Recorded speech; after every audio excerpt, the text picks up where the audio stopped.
সামান্য একটা ছোট্ট রাসেল ভাইপার বিষাক্ত সাপকে আপনারা ভয় পাচ্ছেন। তাকে ভয় না পেয়ে যিনি সৃষ্টি করেছেন তাকে ভয় পান।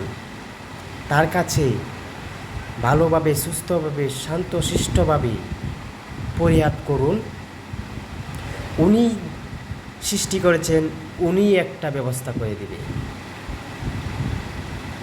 যা করার উনি করে দিবে। শুধু শুধু কামাক্কা সাপকে ভয় পেয়ে কেন ক্লান্ত হয়ে পড়ছেন আপনারা?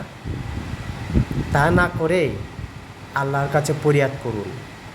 যেহেতু গোটা বিশ্ব মানুষ শান্তশিষ্টভাবে বসবাস করতে পারে, তার কাছে আপনারা ক্ষমা চেয়ে ফরিয়াদ করুন। উনি ব্যবস্থা করে দিবে সব কিছু।